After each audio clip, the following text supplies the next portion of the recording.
Hello students. आज हम बात करने वाले हैं जूल थॉमसन प्रभाव के बारे में। तो जूल थॉमसन प्रभाव क्या होता है? जूल थॉमसन प्रभाव होता है जब एक गैस को उच्च दाब से निम्न दाब की तरफ या निर्वात की तरफ प्रवाहित किया जाता है। किसके द्वारा? सरंध्र डाट के द्वारा। तो गैस के तापमान में क्या होते हैं? कमी आती है।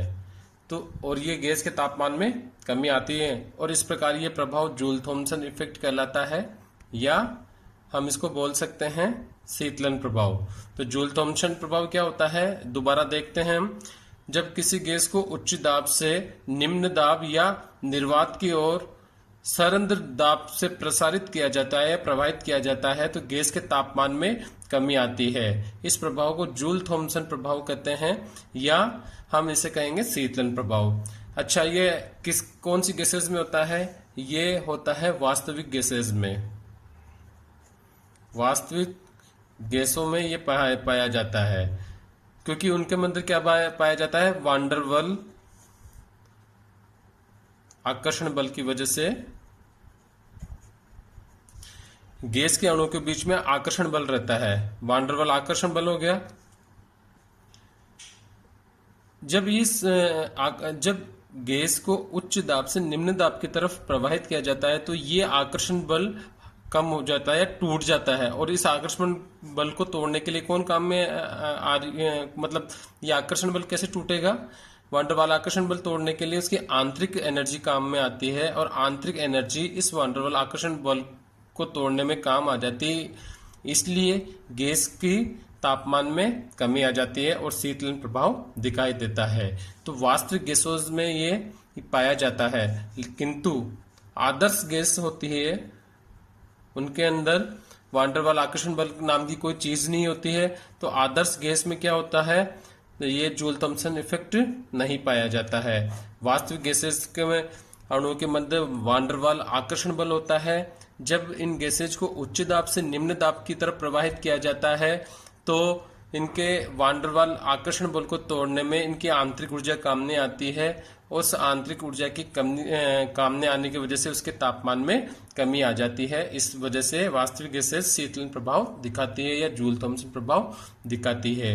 अब हम बात करते हैं जूल थॉमसन प्रयोग। तो जूल थॉमसन ने किस तरीके से प्रयोग किया? सबसे पहले एक ऊष्मा अवरोधी ट्यूब ली। ऊष्मा अवरोधी ट्यूब का अर्थ क्या हो गया? ये एक ऐसी ट्यूब होगी जिसके अंदर ऊष्मा का आदान प्रदान नहीं किया जा सकता है।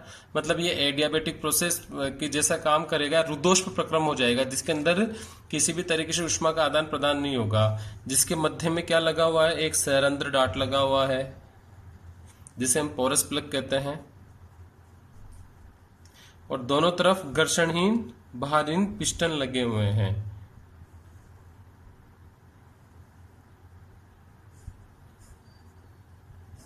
माना इस पिस्टन को अपन ने X नाम दिया और इस पिस्टन को अपन ने Y नाम दिया, और इधर की तरफ उच्च दाब पर गैस भरी हुई है जिसका प्रेशर है P1 और अभी इसका आयतन है V1।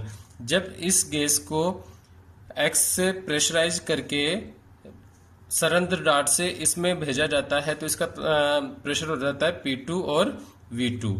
तो उस कंडीशन में क्या होता है? गैस के तापमान में कमी आती है। तो देखिए, एक्स सिलेंडर द्वारा किया गया कार्य क्या हो जाएगा? एक्स, और ये सारा प्रक्रम कौन सा है? रुद्धोष्म प्रक्रम ने काम किया गया है। ऊष्मा अवरोधी नलिका है जिसके अंदर ऊष्मा का आदान प्रदान नहीं हो सकता है। तो उस कंडीशन में क्या हो जाएगी? जब क्यू हो जाएगा 0, क्योंकि ऊष्मा का आदान प्रदान नहीं हो रहा है, ना बाहर से ले सकता है ना अंदर से भेज सकता है। अब जब एक्स को अपन प्रेशराइज करेंगे या एक्स पे धक्का देंगे तो क्या करेगा? एक्स संपीड़ित होगी, ये गैस संपीड़ित होगी और इस वाई पिस्टन को धक्का देकर राइट हैंड की तरफ खिसकाएगी। तो एक्स द्वारा किया गया कार्य क्या हो जाएगा?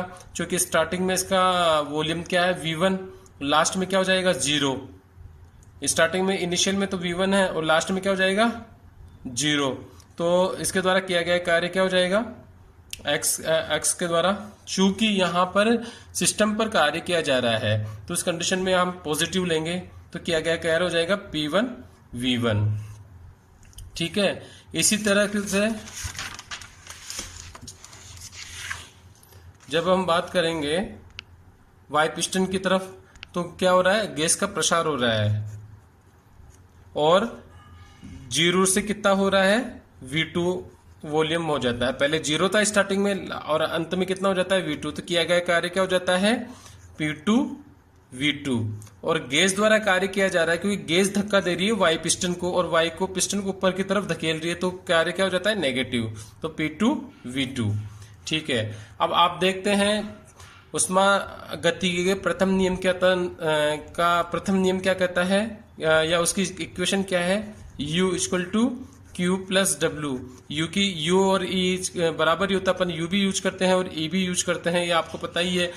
तो यहाँ पर Q तो अपन हमें पता ही है कि क्या है, 0 है, क्योंकि पूरा प्रक्रम निर्दोष प्रक्रम है। तो उस कंडीशन में क्या हो गया, अब अपने पास U इक्वल टू W, और W क्या है आ रहा है, और U क्या है, U एक्चुअली आंतरिक ऊर्जा में परिवर्तन है। तो अगर स्टार्टिंग में आंतरिक ऊर्जा माना कि U1 थी, या अपन E1 भी ले सकते हैं इसको, और बाद में इसकी आंतरिक ऊर्जा क्या हो गई, U2।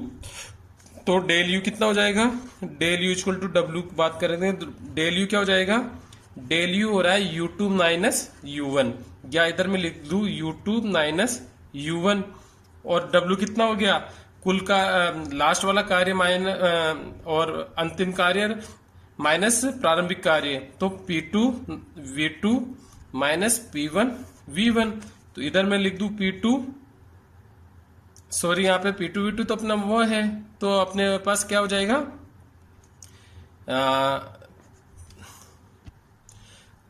यहाँ पे अपने को टोटल वर्क देखना है। तो टोटल वर्क में तो दोनों ऐड हो गए, अपन को घटाना नहीं है। तो उस कंडीशन में क्या होगा, टोटल वर्क कितना हुआ, फर्स्ट पिस्टन द्वारा किया गया कार्य तो हो गया P1 V1, और सेकंड पिस्टन के द्वारा किया गया कार्य क्या हो गया था, P2 V2 minus P2 V2। यहाँ माइनस इसके ये वाला साइन है, तो हम इसे इस तरीके से भी यूज कर सकते हैं, minus P2 V2 plus P1 V1। तो ये सिस्टम के द्वारा किया गया कुल कार्य हो गया। अब इस कुल कार्य को हम यहाँ रखते हैं, तो अब हमें हमारी इक्वेशन क्या बनती है, U2 minus U1 equal to minus P2 V2 plus P1 V1। अब जब इस P2 V2 को मैं इधर लेके जाता हूं तो अपने मुझे मिलता है U2 प्लस P2 V2, और U1 को इधर लेके आता हूं तो अपने को क्या मिलेगा, U1 प्लस P1 V1। अब देखिए आपको पता है ये कौन सी टर्म आ गई, ये जो इक्वेशन है वो बताती है एंथैल्पी को, तो H2 और ये इसकी के लिए क्या हो जाएगा, H1। तो मतलब दोनों कंडीशन में अपने पास क्या एंथैल्पी इक्वल आ रही है, H2 इक्वल टू H1, मतलब एंथैल्पी में परिवर्तन नहीं होता है। तो अब क्या निष्कर्ष निकल कर आता है, अपने पास निष्कर्ष निकल कर आता है, रुद्धोष्म वास्तविक गैस के रुद्धोष्म प्रसार होने पर तंत्र की एंथैल्पी स्थिर अर्थात अपरिवर्तित रहती है, न कि आंतरिक ऊर्जा। आंतरिक ऊर्जा में तो कमी आ जाती है, क्योंकि आंतरिक ऊर्जा किस में काम आ जाती है, वांडरवाल आकर्षण बलों को तोड़ने के काम आ रही है, तो उसमें तो कमी आ रही है। लेकिन एंथैल्पी अपरिवर्तित रहती है, एंथैल्पी में किसी भी तरीके का कोई परिवर्तन नहीं आता है। यही जूल थॉमसन प्रभाव दिखाता है। अब हम बात करेंगे जूल थॉमसन गुणांक की।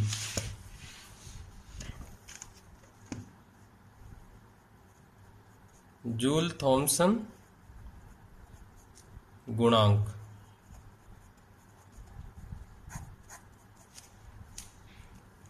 जैसा कि हमें पता है H is equal to function of pressure and temperature. इसका डिफ्रेंशिएशन करने पर DH डेल H अपॉन एक बार प्रेशर के साथ और एक बार टेम्परेचर के साथ। जब प्रेशर के साथ करेंगे तो टेम्परेचर कांस्टेंट रहेगा, जब टेम्परेचर के साथ करेंगे तब प्रेशर कांस्टेंट रहेगा। Del H upon del T at constant pressure DT। इसी तरीके से del H del P at constant temperature DP। ठीक है, अब हमें पता है जो दो टर्म आई है, फर्स्ट टर्म क्या है, स्थिर दाब के साथ तापमान के साथ एंथैल्पी में परिवर्तन, और स्थिर ताप पर दाब के साथ एंथैल्पी में परिवर्तन। चूंकि हमें पता है स्थिर दाब पर स्थिर स्थिर ताप पर दाब के साथ एंथैल्पी की परिवर्तन की दर क्या होती है? ऊष्माधारिता होती है, जिसे अपन सीपी कहते हैं। तो हम इसको इस तरीके से लिखेंगे, D H is equal to, ये टर्म हो जाएगी CP D T plus del H del P constant temperature DP. अब यहां डीएच क्या है? एंथैल्पी में परिवर्तन की दर है, और एंथैल्पी परिवर्तन क्या होता है? जीरो होता है जूल थॉमसन इफेक्ट के द्वारा। जूल थॉमसन ने बताया था अपन ने, जूल थॉमसन प्रयोग के द्वारा।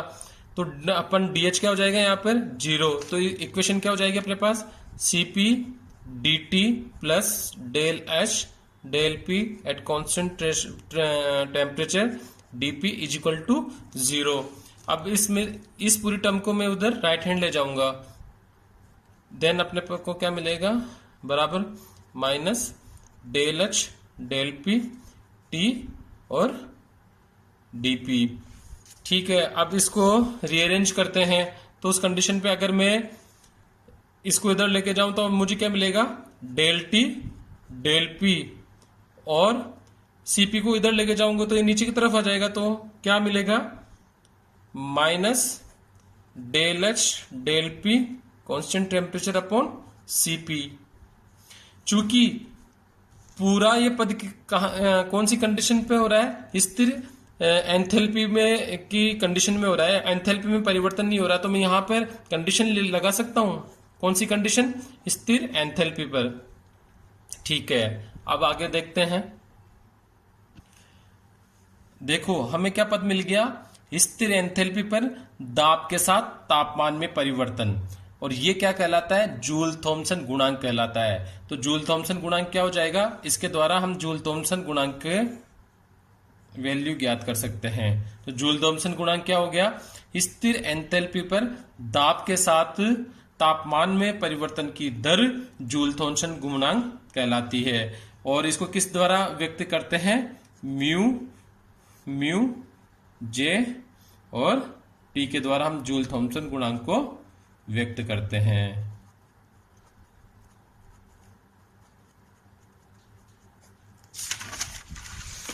तो जूल थॉमसन गुणांक यानी mu J T is equal to del T upon del P at constant enthalpy is equal to minus del H del P at constant temperature upon CP. ये equation आ गई अपनी जूल थॉमसन गुणांक की। ठीक है, अब माना कि म्यू जेटी का मान दाब के परास पर स्थिर है, तो उस कंडीशन पे हम क्या लिखेंगे? हम नई इक्वेशन बनाते हैं। म्यू जेटी का मान दाब के परास पर स्थिर है, उस कंडीशन में इस इक्वेशन को हम इस तरीके से लिख सकते हैं, del T del P minus 1 C P और del H del P at constant temperature. अगर मैं पी को इधर ले जाऊं तो मुझे क्या मिलेगा? Del T minus 1 C P del H del P at constant temperature, और अपने को मिल गया इधर डेल पी। डेल टी क्या है? ये डेल टी है प्रसार द्वारा तापमान में कमी हुई, जो तापमान के द्वारा कमी हुई है प्रसार के द्वारा, वो उसको दिखाता है। और डेल पी क्या है? डेल पी है दाब में अंतर। तो इनको दोनों तरफ से जो तापमान में परिवर्तन होता है वो किसके द्वारा निर्धारित करते हैं? देखिए, जो अपन ने ये जूल थॉमसन इफेक्ट था, उसमें हमने एक चीज भूल गए। यहां पर दोनों तरफ क्या लगा रहता है?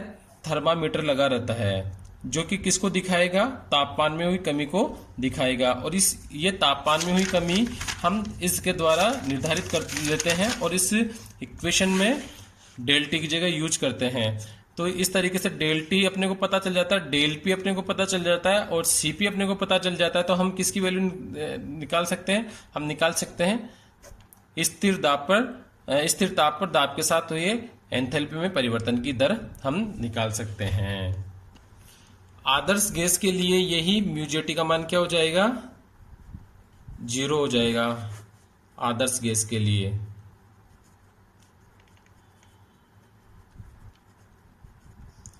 तो तो आज हमने जूल थॉमसन गुणांक के प्रयोग के बारे में पढ़ा और जूल थॉमसन गुणांक को किस तरीके से निकाला जाता है उसके बारे में अध्ययन किया।